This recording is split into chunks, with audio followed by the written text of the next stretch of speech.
Roger, je vais le ridiculiser. Mais bah yokanga na solola ba benga ambassade ba vérifia ba pesa bango ba coordonner comme quoi on lui a octroyé un visa les autres à la livraison. Yango livraison yango yo. Mais il voulait, je sais pas, me nuire parce que partout il est passé, il voulait à mon engaï na 4 écoles mon robot a filmé pour $600 ou à 50 services ou visa ne bando traîner dans l'ambassade au lelo na zu yango. Je sais pas comment na rolo bango. Bref, na clornan dossier on va revenir. Na lobabo kindeneti na suka est-ce que visa mo ko pesa. Attends, je te montre te faire voir comment je suis crédible à l'ambassade. Comment il est qui n'a oyo. Papa na c'est un grand homme d'affaires kenyan. À l'anda de son agence d'émission, il faut plus filmer ici. Je suis désolé de montrer les passeports, je ne suis pas habitué. Mais à Tindelangambo, on a montant. Abi Nazan a besoin de résidence, pas visa. Résidence il y a 3 ans.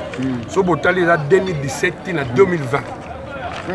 3 ans. Les jours où j'ai envoyé la photo, c'est mon jeune frère.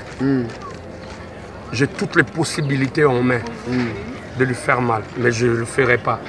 C'est lui et sa conscience. Moi, je le pardonne. Je vais lui remettre son visa en bonne et due forme. Tout à l'heure, je vais donner ça à mon avocat Arthur, que je salue. Je lui souhaite bon voyage, toutes les bonnes choses du monde. Et puis voilà. Excusez. Nazol n'a posé la question. Est-ce que vous avez déjà na procédure? C'était un enfant perdu, je dirais tout de suite, parce que avec toute conscience, au moins sa conscience na ote. Donc dès que zawana azana conscience moko, ils ont reproché makambo belé s'il est honnête avec lui-même. Mais s'il fait la tête ou l'orgueil, I don't care, comme les Anglais le disent, moi je m'en fous. Je sais que dossier naïe aya au sein de service, je lui ai rendu l'ascenseur positivement, malgré qu'il a cherché à me nuire. Mais les lots, les clients n'ont Millennium, tous les proches n'ont pas famille, les croyants n'ont pas bêtise. Craché ma belle.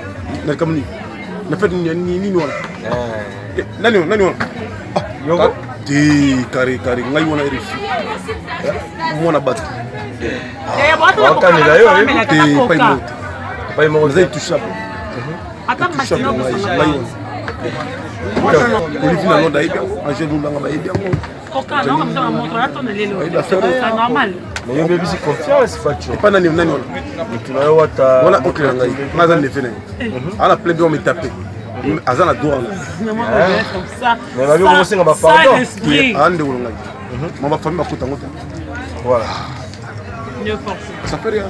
On va les lois aux États-Unis déjà. L'héritier du trône, il va faire un RFI.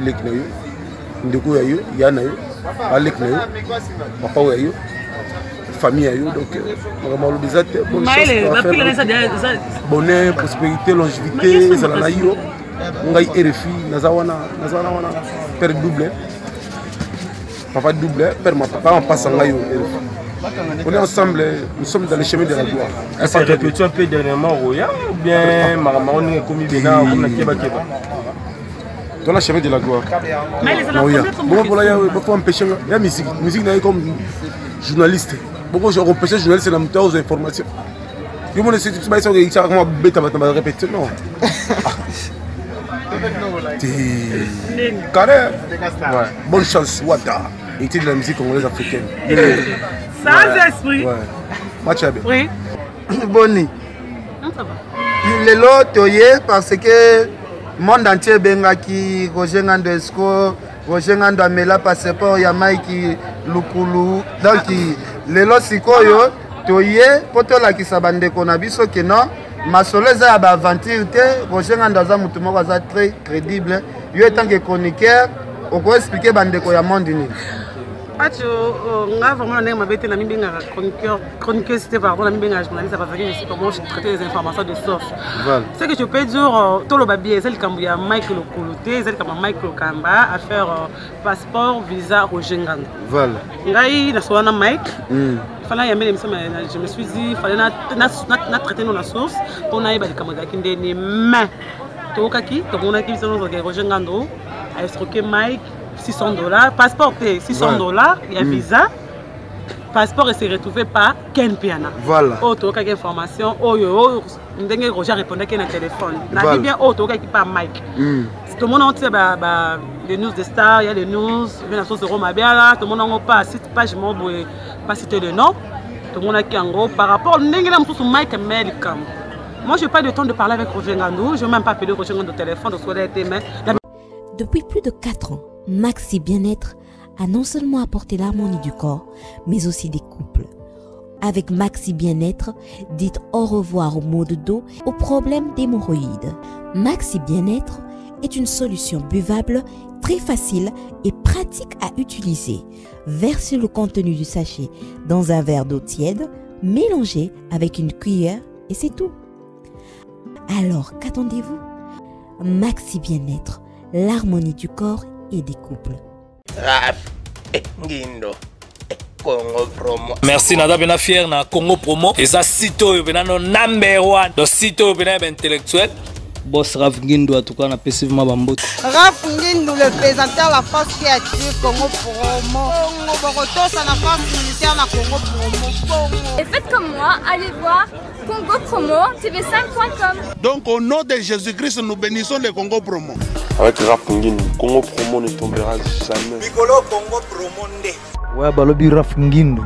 Congo Promo toujours, grande puissance. Come on. Congo Promo qui torcos net in a film. Congo Promo babunda na nango. Raf Ngindo. Congo Promo. What a plus, what a boss là. Bonjour très chers internautes, bienvenue dans votre grande émission qui vous avez écouté avec Yves Ipan, tous directeur des infos. La fin de votre série continue toujours dans votre site Congo Promo TV avec les boss américains Raf Ngindo. La seule émission qui vous donne l'actualité, les news, c'est ça, Babango. Merci à toi, Raiska Ngilisi, pour comme normal, ainsi que notre cordon, les cordons 16, le cordon Kiasi. Merci à toi, les présidents inclus le Nomas, le grand Nord, on a Kataki Tchassa, et la bosse le président Mabisi qui a pour nous, Kaba Kaba, le champion de Genève, et pourquoi pas aussi à toi, Jean Mounou, de Bruxelles, Namonio, Costa du Macoulem, le papa n'a pas donné Diomi. John Lubila va exhiber, papa n'a riban, Christ le Fiti, c'est dit qu'il temps Roda, bébé miné français de France, Namoni Jean-Jacques Bouémé, et la bosse était maman de Solidi Diomé, vrai ban à Londres, pas de moi à mon cas, quand c'est la suite, on va faire monter ma Yoyebi, Alobi, Tunga. Merci de retour pour sa confiance. Là, j'étais obstiné que déjà, nous avons Roger Ngandou, Oboyebi, porte-parole licencié. On a payé na papa chéri Motopamba. Affaire, il y a visa. Il y a Mike Lokamba. Le les a résolu. Nous avons Kende. Awa, dans quelques minutes, nous avons Roger Ngandou. Nous avons fait ça.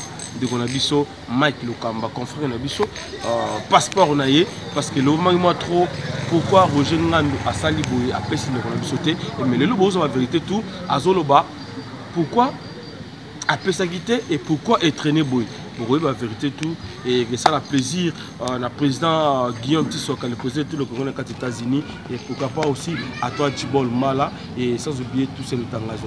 C'est parti, Raisekai. Merci.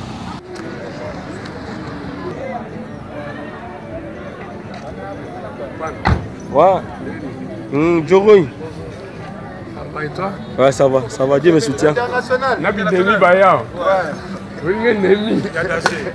International. Et là, vraiment. Ça va toi? Les gens, moi qui m'ont bimbé là. Ah ben ouais. Je suis content de te voir. Salut. Comme fort. Ouais, toujours à Westall. On n'est pas toujours à Westall. Nous ne sommes pas ici en face à San Francisco. Non, à Kinshasa. Alors, Roger Ngandou l'international, Mokilizo et le Boumouatro. Le but que international, Ascroquer, les Millennium, les Salisoro, est-ce que ça solo? Non, c'est un plaisir de te voir. D'abord ça. Ça fait vraiment longtemps, Pacho. Alors, Eva Chimanga à San Francisco. Eva Chimanga. L'important, très important. Il y a Manu Ndombi. Il y a Olivier. Il y a Papi, Mbala. C'est vraiment un plaisir. Ils sont bien à San Francisco. Donc c'était vraiment super. À Washington, Angèle Moulanga, Désiré Barou. Roger Bekas. Très silencieux. Ouais, très silencieux. Il y a Mengala John Moussaka à Los Angeles. Mais en septembre, vous avez à Hollywood hier. D'abord Canada, après États-Unis. Ça se passe toujours. Toujours. Mais c'est bien, toujours. World Collection. Le ministre, ça veut dire World Collection. International, bonjour. Bonjour. Bonne nuit. Ouais, ça va par la gaffe. Tolandio les sous Tolandio parce que trop c'est trop. Tolembi, appel, Tolembi, Batumsusu Bensil, Teleki, que non. Aussi bisanga passeport na bomba na se à valise na habité dossier à Mike Lokambe comme na niveau. Na habité ngama personnellement na linga na ngapena golo ba mambangote. Voilà. Na ngolo bangote. D'abord j'étais très choqué. Voilà, il faut être sincère envers moi-même par rapport au comportement de l'équipe. C'est un jeune frère. Oui, il y a l'allié Benga. Bon, il y a un tel souci. Voilà. Si j'en ai, j'ai dit viens, on partage. Il y a un invité Temikolo, j'ai besoin d'un vue et belé. Tu peux faire un truc pour moi, viens. Et après, on partage ce qu'on peut partager. Bref, il est venu me voir à la maison. Voilà. Il est sincère avec mon cœur. Voilà. Il y a un PC Ken Piana visa avec l'Afrique du Sud. Il y a un bango toyo kanarate. Voilà. C'était Karine, Mokonzi, c'était copine moro ya Karine. Nego PC Ken ngapena aleki na yo. Il faut ngapena kende na zonga. Je lui dis non, mais vas-y. Si on a besoin de rendre au service quelconque, pourquoi Oya na Kombo ya Batou? Tu ne sais pas Batou, on a eu cité apport par rapport à maison, agence ou à production et Zanini. Et quelles sont les relations entre Tenarana Bango? Viens carrément, tu es mon jeune frère. Yebisanga, j'ai besoin d'un service. Si je suis en mesure de le faire, je te dirais du coup, je veux le faire. Voilà. Si je ne suis pas en mesure, non, ça, l'excès des LT, non, ça ne va pas, patiente, ou fais ça. Abina a besoin, ngapena que l'Afrique du Sud, Nazonga. Ma première question, tu as un compte bancaire? Non. Vous avez une fiche parcellaire? Non. Vous avez une photocopie à terre, Moutoukamo, vous avez une carte rose? Non. Vous avez une photocopie de bulletin de pays notaire il y a 3 derniers mois? Non. Je dis, mais comment je vais constituer le dossier? Même si on parle, je discute avec les décideurs, il y a l'ambassade, nous aurons un passeport, na 4 photos, na PCT, na visa. Parce que le consul ou l'ambassadeur, ça rappelle l'inspecteur. Au Bayak après, on peut se monter hôtel visa. On va présenter ce dossier. Parce que ça, on a un paquet, à Zongité, ou bien créer des dégâts. Il faut se justifier. La moindre des choses, il faut commencer par constituer un dossier. Je vais te rendre ce service, mais il faut constituer un dossier. Et pour constituer ce dossier, il faut autant. Le reste, intérêt dans le pourcentage, je ne calcule pas. Et continue à compte, il y a aide nayo. Abina kokambo on a te pour nazana ote. Oebi musala na biso ndenge zalaka. Donc le peu que j'ai, on a à la disposition nayo, au constituer un dossier, on a déjà $600. Je lui ai dit, c'est bien, je vais t'aider. Même dans mon dossier, le quoi, document, on a tout aux côté. Et aussi, on a plus. Moi, je suis en train de partir aux États-Unis. Patiente que je revienne, dans Salelo, Makambouana, en présence des maniqués. Voilà. Qui est venue un matin chez moi, à Benganga, tout est pour l'interview. Elle s'est improvisée. Naye, son a Benganga, qui Yambangate, Naye, ça l'interview à Kouta les Kambouana. À Kouta de Nazo Boya. Ils ont privé un service. J'ai dit, ok, vas-y. J'ai vu le passeport, j'ai vu $600, j'ai classé, j'ai la chambre, j'ai classé l'objet, j'ai la valeur. Je suis parti parce qu'il fallait que je parte. Avant que je ne revienne 2 jours avant à Bengai, à Zunga des États-Unis, le roi d'Aïna Rouming. Non, mais évolution dossier dans les années Mike. Je t'avais bien dit que Nakende, Nazonga, n'a pas traité dossier. Patiente. Na comme net lelo, lobby na 6 heures. Na obimara na chambre na côté na salon. Comme on a appelé ça accès na ndako na ngai ba petit na wata ba débat ba iba na sina ebisa bango oyo tout le monde na télévision, chroniqueur, journaliste. Soyez kolukanga même si je suis pas encore debout, côté ça est vendre ça est servir à moins que yemo kwa lemba parce que c'était pas programmé. Voilà. Mais sinon, il faut le recevoir. Na bimi na côté na salon vous zappez. Oh, ça va? T'es ici? Oh oui, je suis ici. Naïe tout solo. On a bien pas de souci. Au solo naïe, c'est parce que il y a quelques bouches. Bah ebisinga entre autres Ken Piana, passeport nanga ba vandelango, yo opé sanga visate. Est-ce que tu réfléchis? La tourne qui est. Est-ce que tu réfléchis? Tu sais, Genèse, il y a histoire na yo.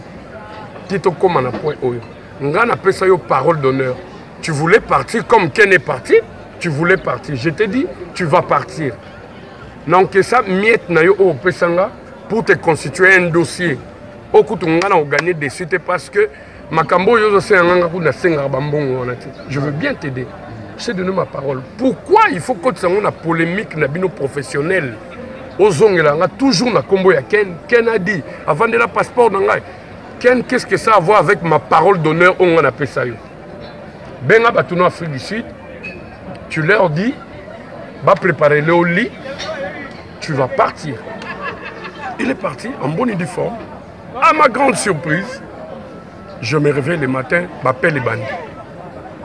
Partout dans le monde. Mais Roger, qu'est-ce qui ne va pas? Qu'est-ce qui ne va pas? Ça ne te ressemble pas. Ce petit-là, il faut le faire arrêter. Ben vas-y, raconte n'importe quoi. Il t'a donné $600, tu as escroqué. Bref, vas-y. Viens, amène-moi le passeport là. Tiens, cousin, s'il te plaît. Là, je viens de l'aéroport. Je crois que Moujani. Ça, c'est Moujani. Oui, c'est aussi un de vos collègues. Non, vous pouvez me prendre seulement l'étiquette, c'est bon, monsieur. Là, c'est bon. Là, c'est bon? Ouais, mais vas-y, il faut qu'il voie aussi le visa. Ouais.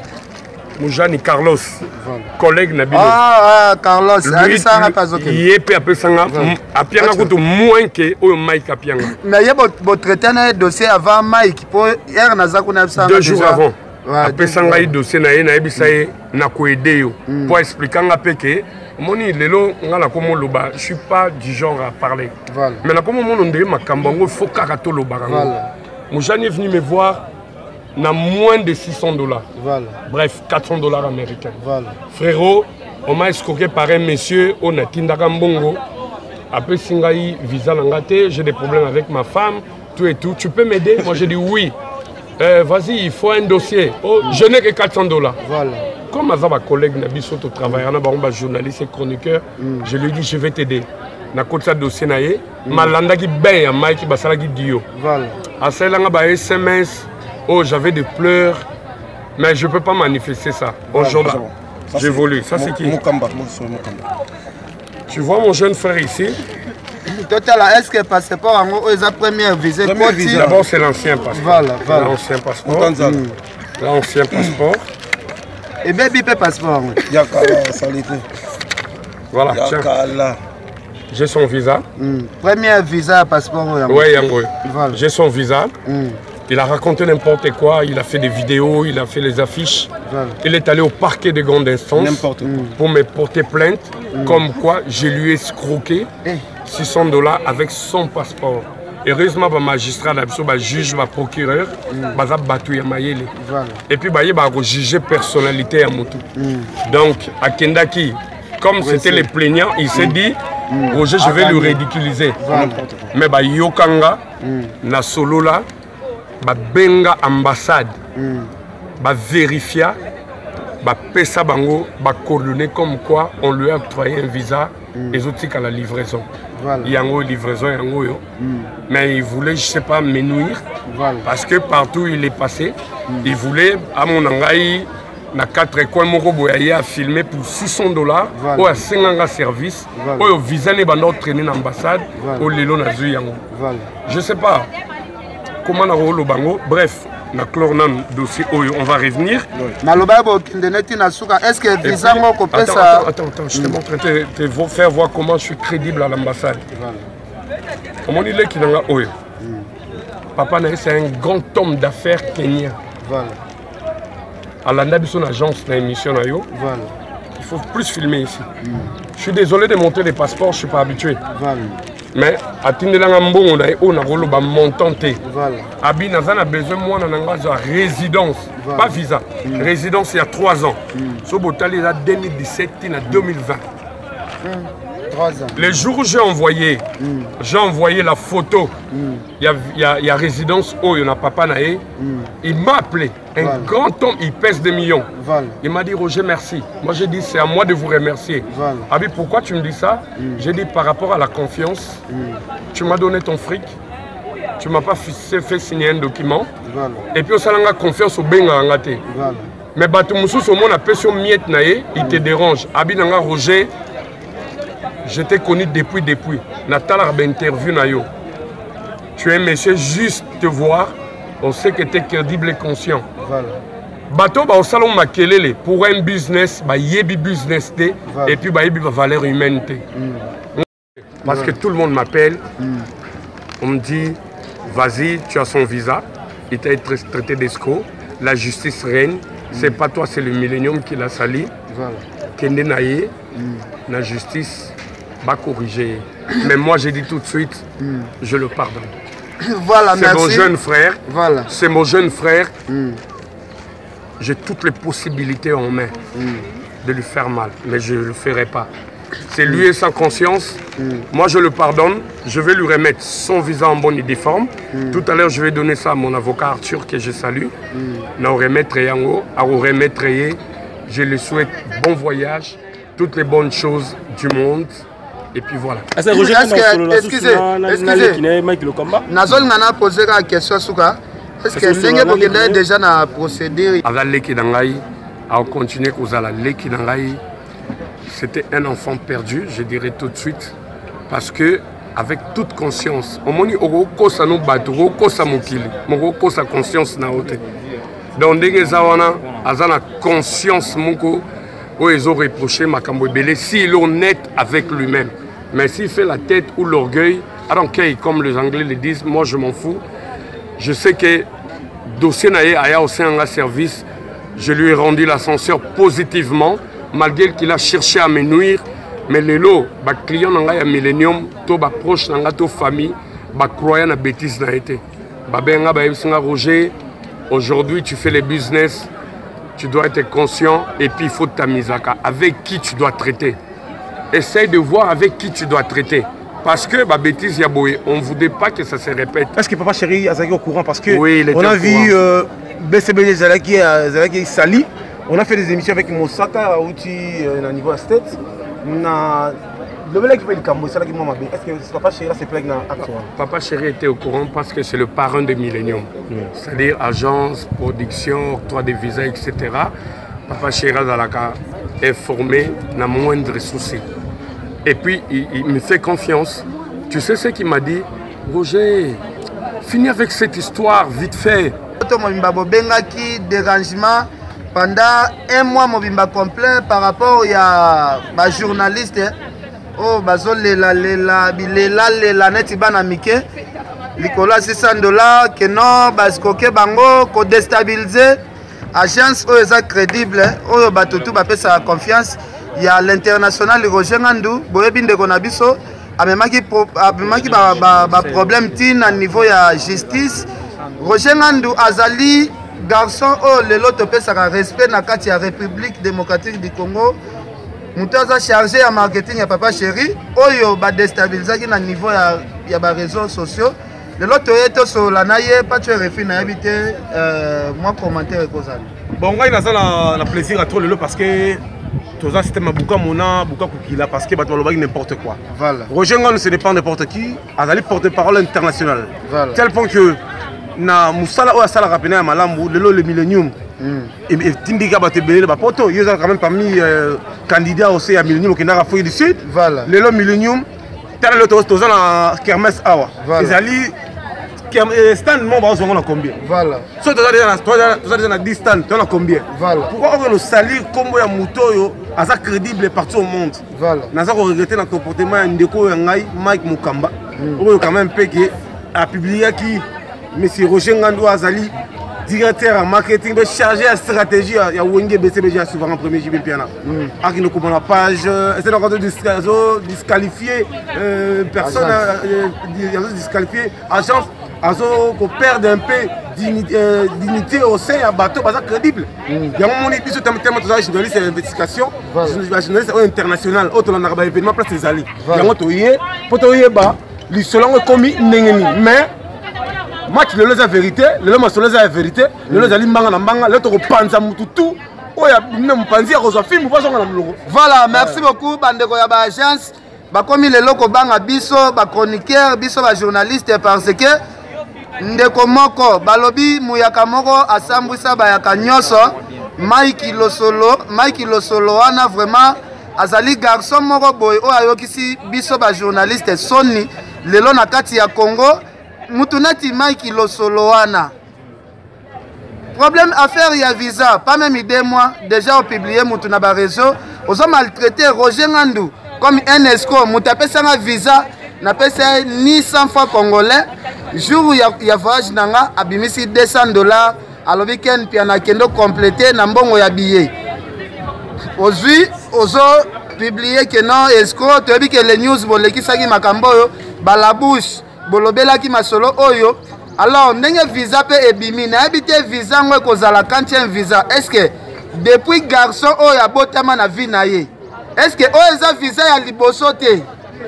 Est-ce que oza visa ya liboso te depuis abotama po mutu po lenga visa boy? C'est que kozala pe visa liboso ya vie na ye pas tu. Alors qu'elle peut lancer un message moko ya bana poto belé ba benga nga pour affaire ya Roger Ngandou. Voilà. Mais na ko skebisa na ba page ya pamba epola lokola la bouche autorisée. Voilà. Lokola les news de star. Ça faux page. Parce que ils ont publié les Kamoussa revérifié. Voilà. Roger Ngandou est très crédible dans ce pays. Voilà. Azar résident, Roger Ngandou Lelo, après ça bête Lelo vie. Voilà. Tala ra que mutaji visa ezali mutu benga mutu ya mboka, mutu ya monde, États-Unis. Na kei pour une semaine à zo. Voilà. Azar très crédible. Ça veut dire que avant au fin mutu il faut d'abord faut tourner langue à 10 000 fois. Voilà, Pacho. Voilà. Nazo signaler pe bandeko tout bola na biso partout à travers le monde. Roger Ngandou l'international nga tant que chargé marketing na utaki Soudaf na ye lelo pe na ye ko remettre Roger Ngandou passeport nanga ponga awa na ozo visa ya ofele. Je pense que nazo ke aux États-Unis bato va aller l'Afrique d'ici va kufa mutema. Donc nazo ke sikoyo États-Unis il y a ofele. Pour tozo ça la marketing il y a Millennium ozo pe ça ba visa il y a partout dans le monde. Motebele na bio cracher ma belle. Na kamni. Na fait ni wala. Nani wala. Yogo. Di kari ngai wona rifi. Mona bat. Wakani la yo te pas mo zai toucha.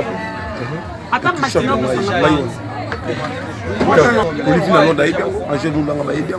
Coca non comme ça on montre là ton lelo. C'est normal. Mais yo bébé c'est confiance pas tu. Pas nani wala. Tu na yo wata. Voilà OK ngai. Maza ne fene. Ala plebe on me taper. Azana doa. Mais moi comme ça. Mais la vie on sait ngaba pardon. Ande wala ngai. Mama famille bakota ngota. Voilà. Ça fait rien. On le les lois aux États-Unis déjà. Oui, ça a une écrit de toi. Wata l'héritier du trône, il va faire un refilé na yo. Ndeko ya yo, yana yo, alek na yo. Papa ya yo. Famille ya yo donc normalement le bizate bonne chance. Bonheur, prospérité, longévité, ça la yo. Ngai RFI nazawana père double. Papa double, père ma papa en passant là. On est ensemble, nous sommes dans le chemin de la gloire. Est-ce que répétez un peu dernièrement Roya ou bien Maramaon est commis Bénin ou Keba Keba? Dans le chemin de la gloire. Bon, voilà, il faut empêcher la musique. La musique n'est comme journaliste. Beaucoup de empêcher journaliste c'est la montée aux informations. Je me suis dit que c'est un bête à répéter. Non. Carré. Bonne chance, Wata. Et de la musique congolaise africaine. Sans esprit. Ouais. Match à bien. Oui. Boni. Le lot toyé parce que monde entier bengaki Roger Ngando Esco, Roger Ngando amela passeport ya Mike Lukulu. Donc lelo sikoyo toye potolakisa bandeko na biso ke non masolo eza ya baaventure te. Roger Ngando aza mutu moko aza très crédible. Yo etant que chroniqueur oko expliquer bandeko ya monde nini. Nga vraiment na mabete na mibinga chroniqueur c'était pardon na mibinga journaliste parce que je sais comment je traiter les informations de source. Voilà. C'est que je peux dire tout le babier c'est le Kambuya Mike Lokoloté, c'est comme Mike Lokamba à faire passeport, visa Roger Ngando. Voilà. Ngai na soana Mike. Fallait y amener je me suis dit fallait na traiter nos source pour na yeba de Kambuya kindeni mais to kaki to mona ki biso Roger Ngando a escroqué Mike $600, passeport $600, il y a visa, passeport et s'est retrouvé par Ken Piana. Voilà. Auto quelques informations, Roger répondait qu'il y a un téléphone. On dit bien auto qui par Mike. Tout le monde entier les news des stars, il y a les news, il y a la source de Roma là, tout le monde n'a pas cité page pas citer le nom. Tout le monde a qui en gros par rapport à Mike Melcam. Moi, je n'ai pas de temps de parler avec Roger Ngando. Je ne vais même pas appeler Roger Ngando au téléphone. Il y a bien appelé Mike. C'était pas Mike qui m'a expliqué. Mais la seule qui n'a Franck, c'était Mike. Il fallait le seul temps. Il y a quelqu'un qui a un mois, qui les Arabes. Tu vois, le quand on a des démarches à Afrique du Sud, la 5 ans, on visa à Afrique du Sud. Il y a des gens qui ont Afrique du Sud, des contacts des cas, pour qu'il y ait une Afrique du Sud, mais si je raté, il y a un mais là, on a le Mamoto. Conseil pas mal. Mamoto, on a un patch, on a un patch pour la patch de Matel Colo, pas excusez moi, on a le Mabé. On a Kevin a patch parce que tous à la Toluka Kimia. Voilà. Toluka comme c'est le camographe, Roger Ngando c'est le frère de Mike. Voilà. So ta mission mingi Mike asa na vie, so azo ba vie belé, ayamba Roger Ngando belé. Abema ignora. Laisse-moi parler, les point de vue nanga. Au maintenant on a nengena bino bana Zakari, là c'est pas un problème. Ouais, on a point de vue nanga. Pacho ngamna loba ayote. Roger Ngando c'est un garçon oh biso toyebi na monde la presse, mutakolo ba mabe na ye. Je pense qu'il y a ça mingité. Voilà. Par rapport à la porte-parole mususu. Ngaru na zana mkosu na katana là mso ebita na benga Roger. Ngabi Roger na finga Moussaka. Moussaka c'est le compte moi finga nga. Roger isanga bino laisse lui moi-même je vais traiter avec lui. Moussaka benga Moussaka ese glo azale ki azamwa na oza papa. Voilà. Ko ba ne otata kamleza. Bref ane yo moko ken lelo temi awa okumsa Roger. O finga Roger inane. A répondre à pe motote. A répondre à yo finga Roger Ngando inane. Pour faut tana bokena na ndako Roger Ngando. Tokena na yo. Voilà. Faut bossa l'émission. Ngolo ba keni ni mutema ta nango ameka kokoma nango susu. Abanalizango. Visa de GP Sami, Mike Kene. Mike peut conscience na yé. Et c'est que Zali tanga la tanga kena na toilette na ko yé moko. Nanzambe na Satan. Aoye ba que ce que Roger est que bon ou pas. Mais n'est quand même un sous que concerne au PSA, mais on faut pas traiter ça à la télé. Voilà. C'est personnel. Voilà. C'est pas BCBG. C'est Roger Ngando et Mike Lokamba. Voilà. Faut pas dire que Roger Ngando y a BCBG et Srokenga. Non. À Senga, tous les fans, il y a BCBG. Il y a un lobby qui s'est traité entre les deux. Les lots, on a mon passeport, on a mon visa. Il y a Mike Lokamba. Je sais pas Mike Olobani na Sima. Roger Ngando peut tant qu'on a BCP à banaliser. On a normal. Pendant que Roger Ngando a nganga. Pendant que Roger Ngando a bimananga. Puisque tout le monde partout dans le monde.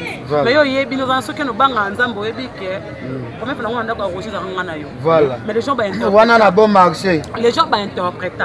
Le roi déjà Roger même avec Koulouz wana butu mo Roger Ngando nganga jibe. Roger Ngando boye. Anzi mapeka oyo ya passeport à qui andi maokaka. $600 je pense pas que voiture wana za nsima. Voilà. Eza valeur à $600. Maison espace à moneno yo à Chestando. Ah, on doit être ba musicien c'est ngana moni kermesse ma placer ngai musicien mo ba $5,000.